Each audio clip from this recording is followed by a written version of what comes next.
Bonjour. Premier sujet que je voulais traiter, c'était évidemment le sujet du départ, le commencement.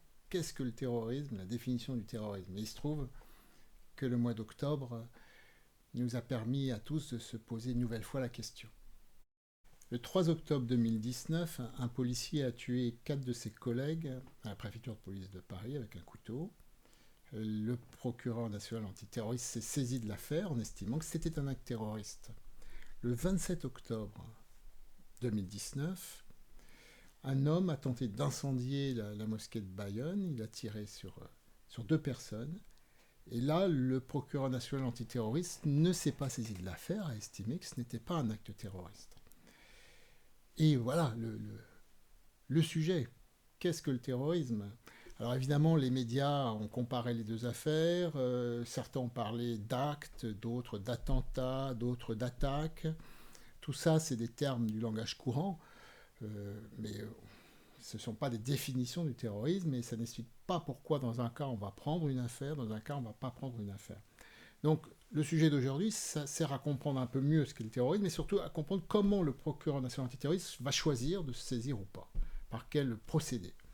Je vais commencer un peu là, pour le coup, par la deuxième question plutôt que la première. Ça peut paraître curieux, mais je crois qu'il faut que vous compreniez bien comment ça se passe. Parce que j'ai été procureur antiterroriste et que j'ai fait la même chose, les mêmes choix. En fait, vous êtes à votre bureau, là, comme ça, et puis il y a le téléphone qui sonne, et puis quelqu'un vous raconte une histoire. Alors, ça peut être un service d'enquête, ou ça peut être un procureur local, par exemple le procureur de Bayonne. Oui, bonjour. Alors, moi, je suis de permanence, finalement, à Paris, au parquet national antiterroriste, et c'est moi qui vais devoir voilà, analyser, faire la première analyse de ce qu'on va me dire, pour voir si on doit se saisir à Paris, si on doit prendre cette affaire-là. Et on ne peut la prendre que s'il y a des indices de terrorisme. Il ne s'agit pas de prendre tout et n'importe quoi. Donc le téléphone sonne, ben voilà, il y a eu deux coups de feu tirés, quelqu'un a essayé d'incendier, voilà, il raconte les premières déclarations que bon ben il voulait venger l'incendie de Notre-Dame parce qu'il est persuadé que c'est des musulmans. Bon, alors j'ai quoi? Et c'est avec ces éléments-là, évidemment, je vais en référer à mon supérieur hiérarchique, hein, au chef du parquet national antiterroriste, parce que là, je suis un vice-procureur de permanence parmi les 26 du parquet national antiterroriste. Et puis, on va analyser la situation et on va voir si on a assez de critères pour se dire, oui, ça fleure bon le terrorisme. Et voilà. Il ne s'agit pas de prendre des affaires qui n'ont rien à voir avec le terrorisme, parce que si on fait ça, d'abord, on peut avoir des problèmes juridiques, hein, très clairs, parce que prendre une affaire en terrorisme, c'est aussi s'octroyer des moyens juridiques beaucoup plus élevés qu'en enquête de droit commun. Quand on dit qu'une affaire est terroriste, on peut mettre des micros chez les particuliers, sonoriser des immeubles, sonoriser des voitures, ce qu'on ne peut pas faire en droit commun. On bénéficie de 4 jours de garde à vue, voire 6 jours de garde à vue au lieu des 48 heures habituelles. Donc si on considère une affaire comme étant terroriste alors qu'il n'y a aucun élément qui permette de le dire, on va nous accuser d'avoir détourné la procédure pour utiliser ces moyens extraordinaires d'enquête, et alors que ça n'avait rien à voir avec du terrorisme. Ça, c'est la première chose. Voilà concrètement comment ça se passe. Donc le parquet national antiterroriste, c'est d'abord un organe de décision. Ils vont prendre l'affaire ou ils vont la laisser au parquet local et aux enquêteurs locaux. Parce qu'à la base, un crime est un crime. Un assassinat est un assassinat. Donc ça sera traité. Simplement savoir si c'est traité à Paris, de façon nationale, avec une qualification terroriste, ou traité par le parquet local. Je crois que c'est assez clair la façon dont ça se passe. Et après, il y a le problème du critère. À partir de quand je vais décider qu'il y a assez d'éléments pour qu'on puisse considérer que l'assassinat qui vient d'avoir lieu est criminel, bien sûr, mais est un crime terroriste. Alors là, les mots, la sémantique, acte, attentat, action, ça n'aide absolument pas. La seule réalité qu'on a, c'est le code pénal et la définition légale du terrorisme. Et le problème, c'est que cette définition légale du terrorisme, elle a été créée en 1986. En 1986, nous étions dans une période très trouble. Il y avait eu une campagne d'attentats très dure en France, en 85 et 86, qui s'était terminée par un attentat rue de Rennes, près de la FNAC et devant le magasin Tati, avec pas mal de morts. Il y avait aussi les otages français au Liban. Carton, Fontaine, Seurat, Kaufmann. Il y avait eu aussi toute la campagne dans les années 80 d'attentats du groupe Abu Nida, il y a eu Kadhafi aussi, et puis des décédistes du TA qui avaient été abattus. Et tout ça avait un point en commun, c'était du terrorisme d'État, sous fond de guerre froide, c'est-à-dire que c'était des organisations terroristes très structurées, très puissantes, avec des États derrière. Et donc quand on a défini le terrorisme, ben, on a tenu compte de la situation de l'époque. Et on n'envisageait pas le terrorisme autrement comme une criminalité très organisée, très structurée. Et du coup, on a estimé que le terrorisme était une entreprise. Le mot est très fort. Et la définition légale, c'est celle-là. Entreprise individuelle ou collective ayant pour but de troubler gravement l'ordre public par l'intimidation ou la terreur. Et le mot entreprise avait été choisi parce que une entreprise, comme une entreprise voilà, dans la privée, une entreprise qui fabrique ce que vous voudrez, c'est un mélange de moyens humains et matériels qui se rassemblent pour atteindre un projet, pour arriver à quelque chose, qui a un but derrière. Donc c'est une idée de quelque chose d'organisé et de structuré. Entreprise, c'est plus fort que le mot action, attentat, acte. C'est vraiment l'idée d'une organisation. Et on vit toujours sur cette définition, seulement qu'est-ce qui s'est passé depuis? Eh bien on a affaire de temps en temps à des actes terroristes par des individus seuls, qui n'ont aucune organisation derrière, qui font des choses un peu pulsionnelles, par haine parfois. Je sors avec mon couteau en hurlant Allahu Akbar, ou avec, je dirais, un fond idéologique qui est complètement surréaliste quasiment. Voilà, j'estime que les musulmans ont brûlé Notre-Dame, donc je vais aller venger. Vous voyez à peu près le projet terroriste, il est réduit à son strict minimum. Et c'est ça qui fait toute la difficulté.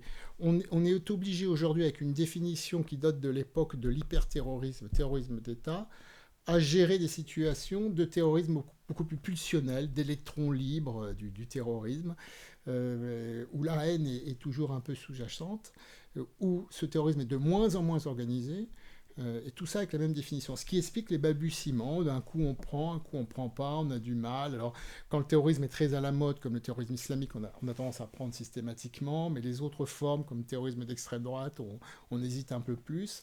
C'est ça le fond du problème. Alors, on a deux façons de voir les choses aujourd'hui. Hein.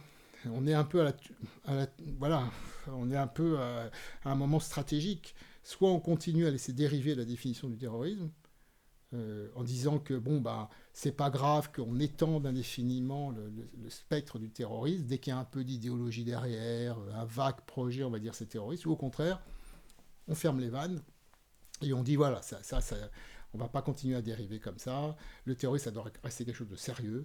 On est censé lutter avec des structures nationales contre un ennemi organisé, un groupe structuré, et pas contre n'importe quel criminel qui, sous prétexte qu'il hurle Allahu Akbar, va avoir le droit à l'étiquette terrorisme au journal de 20 heures.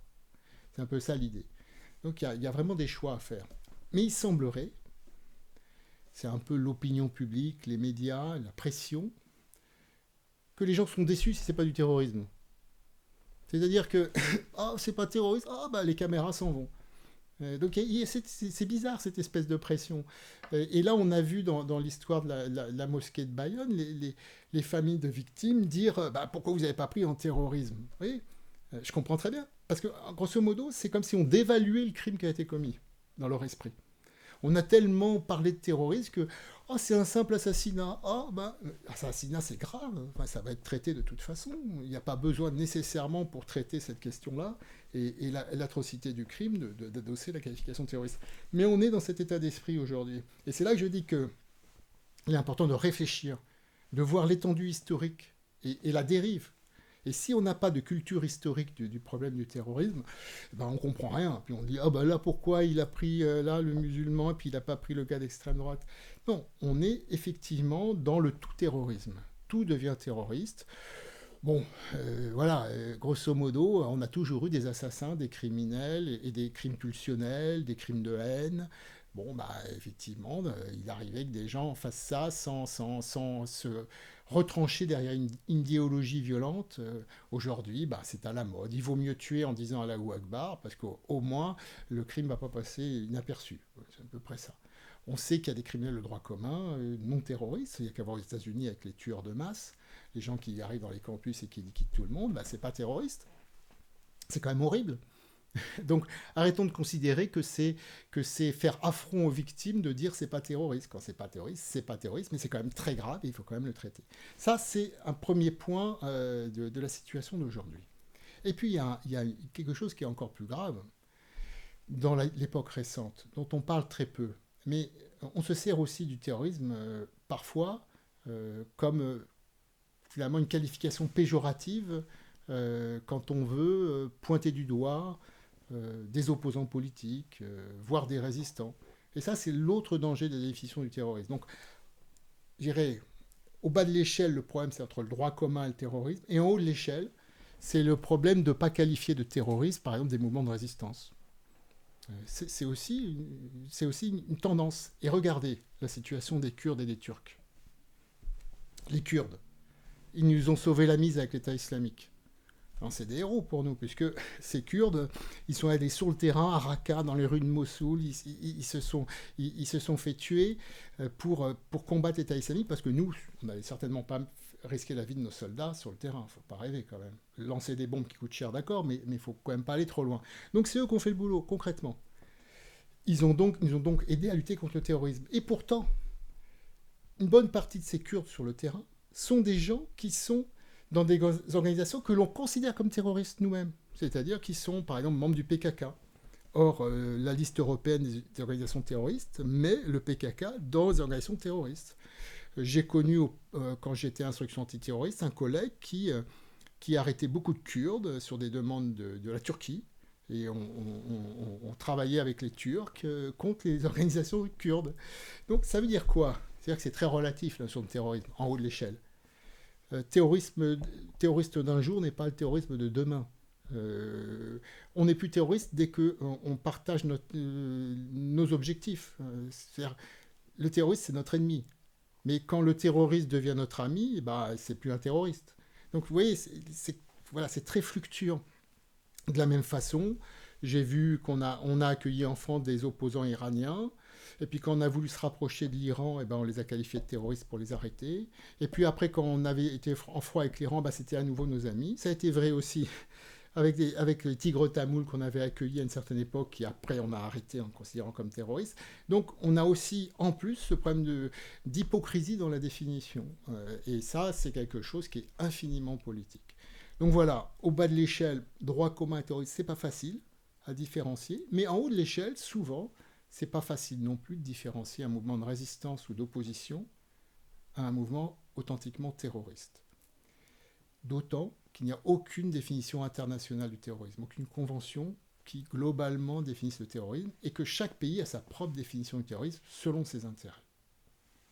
Voilà, j'espère que j'ai pu vous éclairer en partie sur la définition du terrorisme, mais je n'ai traité ça qu'en partie, parce qu'il y a d'autres aspects dans la définition du terrorisme, par exemple le but poursuivi, troubler gravement l'ordre public.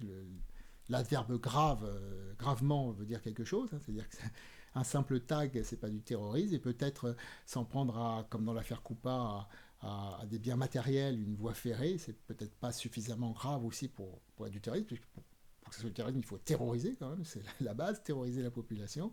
Donc il y a plein d'autres sujets autour de la définition du terrorisme, mais ça n'empêche pas les questions et les réponses que je pourrais y apporter sur ces autres aspects éventuellement.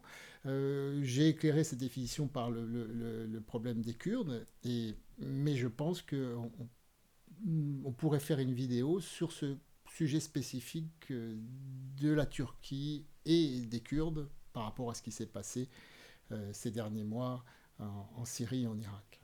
Donc au revoir et à bientôt j'espère. N'hésitez pas à poser vos questions, toutes celles que vous voudrez sur ces sujets-là. À très bientôt pour une nouvelle vidéo.